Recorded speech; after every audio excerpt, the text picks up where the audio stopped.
Bonjour, nous sommes à la salle polyvalente de Saint-André-les-Alpes. Le CIDEVOM faisait une journée d'information. Effectivement, donc bienvenue à cette salle polyvalente de Saint-André, où dans le cadre de la semaine européenne de la réduction des déchets, le syndicat départemental d'élimination des déchets a organisé une manifestation à Saint-André avec une proposition donc, de stand et d'animation. La structure départementale donc, regroupe un certain nombre de communes et d'intercommunalités, et la communauté de communes du Moyen-Verdon, à ce titre, est membre de ce syndicat. Et je suis moi-même un des vice-présidents. Tout ce qui est organisé dans le cadre du CIDEVOM sur le territoire est coordonné par la communauté de communes qui a la compétence élimination et tri des déchets.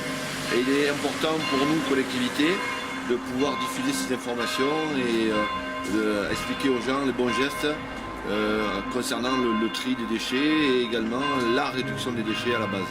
3 ateliers aujourd'hui, l'atelier fabriquer ses produits ménagers, l'atelier anti-gaspillage alimentaire et l'atelier compostage. Donc à ce titre, des composteurs étaient exposés sur place et vendus même au public. Au niveau de l'atelier anti-gaspillage alimentaire, il a été proposé des animations de cuisine. Il était possible de réaliser des plats avec donc une possibilité de déguster ensuite sur place, et ça a donné une animation intéressante. Oui, les participants étaient relativement contents des goûts qui étaient proposés et des propositions qu'il y a. Le résultat, je peux vous dire, j'ai goûté, était exceptionnel, et c'est vrai que c'était vraiment très surprenant de pouvoir obtenir de tels mets en récupérant des aliments que d'habitude on a l'habitude de jeter. Je dois quand même remercier le président René Massette, qui était président ce matin à l'ouverture, et remercier donc les demoiselles du CIDEVOM qui ont permis d'animer cette matinée sur la commune de Saint-André dans le Moyen-Verdon. Je vous remercie. Merci de pouvoir donner l'occasion de s'exprimer sur votre site et de pouvoir diffuser les informations. Bonne journée. Cécile Le Diron du CIDEVOM de Haute-Provence. Donc le CIDEVOM de Haute-Provence, c'est le syndicat de traitement des ordures ménagères. Donc on s'occupe surtout du tri et du recyclage des déchets. Voilà. Donc on fait pas mal d'animations, que ce soit des animations scolaires, des stands et tout. Et comme cette semaine c'était la semaine de réduction, la semaine européenne de réduction des déchets, et ben on a fait plusieurs actions dans ce cadre-là. Donc lundi par exemple on était à Oraison pour des ateliers malins comme on a fait aujourd'hui. Mardi on avait un petit stand à Carrefour de Digne-les-Bains pour parler du don alimentaire des grandes surfaces envers les associations caritatives. Mercredi, on avait une animation à la Sympathique, un centre de loisirs, pour apprendre aux enfants en fait à utiliser les déchets pour en faire des décorations de Noël. Donc des guirlandes en papier, des boules de Noël en aluminium, enfin des choses comme ça. Jeudi, on a eu une démonstration de broyage auprès d'élus et de personnes de communes, de personnel de communes. Hier, on était donc vendredi à Banon et aujourd'hui, on était à Saint-André-les-Alpes. Voilà, c'était le programme de la semaine de réduction pour le CIDEVOM. Moi, c'est Émilie Ange, voilà, je suis chargée de communication avec Cécile au CIDEVOM.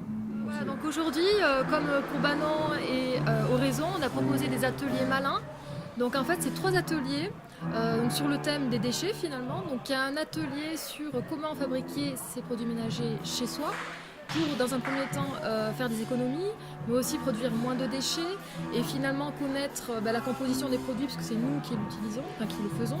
Donc notamment avec du bicarbonate de soude, du vinaigre blanc, du savon de Marseille et des huiles essentielles. Et ces produits-là aussi permettent de les utiliser pour toute surface et pour tout usage. Et c'est plus économique théoriquement. Voilà, finalement c'est plus économique. Ça nous a permis également de parler de tout ce qui était produits dangereux, de reconnaître les pictogrammes et leurs conséquences sur la santé et l'environnement. Donc ça c'était le premier atelier. Après il y a eu un deuxième atelier sur le gaspillage alimentaire. On a invité les gens à venir visiter une cuisine en carton en fait, fait à partir de matériaux de récupération. Et donc dans cette cuisine on a parlé de gaspillage alimentaire, donc comment gérer au mieux son frigo. On a parlé également des dates de péremption, la DLC, la DLUO. Donc par exemple la DLC c'est la date limite de consommation. Donc elles sont écrites en général sur tout ce qui est produits laitiers, charcuterie, etc.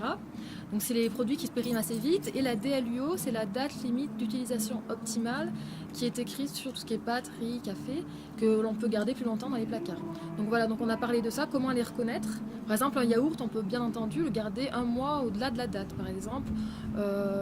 Tout ce qui est pâtes et riz, on n'est pas obligé de suivre la date qui est écrite dessus, on peut le garder 1 an, 2 ans, voire plus. Il n'y a aucun souci, il n'y a pas de risque sanitaire. Donc des recettes à base de fan de radis, par exemple, pesto de fan de radis avec du parmesan, de l'ail. On a fait une soupe de laitue défraîchie aux noisettes. Voilà, donc comment utiliser sa laitue finalement qui est plus très jolie. Donc voilà, en soupe, c'est une idée. Et du pain perdu. Voilà, une recette qui est oubliée mais qui revient petit à petit dans les foyers. Donc on a voulu faire goûter ce dessert qui est succulent. Oui, c'est très bon. Oui, les gens présents étaient relativement contents Oui, du goût et même des fois un peu surpris quand même. oui, on a eu de bons retours. c'est vrai Parce qu'on- qu'ils n'avaient pas l'habitude d'utiliser Non, c'est vrai que les fans, l'étude fraîchie, bon, on n'a pas trop l'habitude. Donc c'est vrai que c'est- de les utiliser, mais le résultat avait l'air de les satisfaire. Après, on avait un atelier compostage. Bon, on n'a pas eu trop l'occasion d'en parler là, mais d'habitude, voilà, on parle du processus de compostage, les décomposeurs, voilà, comment s'en servir, la collecte, l'utilisation au jardin, etc. Voilà. Qui a créé, bien sûr avec l'aide d'un prestataire, Les Beaux Yeux, on a créé un film qui a été tourné dans tout le 04, donc dans le centre de tri de Manosque et le centre de stockage de Valençol. Donc c'est dans tout le département. Et donc c'est un film donc il s'appelle Dans la peau d'une canette. Et en fait on suit une canette de son achat jusqu'au recyclage. Donc voilà, c'est un film humoristique. Qui montre bien ce qu'il y a montré. Voilà. Donc voilà, il est visionnable sur YouTube ou sur notre site internet sidebom04.fr. Alors oui, en fait, on vend sur les flacons ou sur les produits d'entretien ou même tout autre produit, on voit ce qu'on appelle le point vert, les 2 petites flèches qui se rejoignent. Alors ça veut surtout pas dire que c'est recyclable. Ça veut juste dire que l'entreprise, elle a cotisé pour le recyclage de son emballage. Voilà. Ça veut surtout pas dire que ce produit sera recyclable. C'est pas là-dessus qu'on se fie. Si on veut savoir comment bien trier, il faut vraiment se fier aux consignes de tri. La gestion alimentaire, le tri sélectif, le compostage, la bonne utilisation des produits restent des questions importantes dans nos vies de citoyens. Il reste toujours surprenant de s'apercevoir le peu de motivation sur ce sujet de nos amis, nos collègues, nos voisins. Pourtant, c'est bien ensemble que nous pouvons trouver les bonnes solutions pour faire baisser tout le gaspillage, partager mieux nos ressources alimentaires, diminuer les rejets et donc faire baisser les charges des ordures ménagères. Mais est-ce que tout le monde comprend bien la problématique ? À certains moments, on pourrait en douter.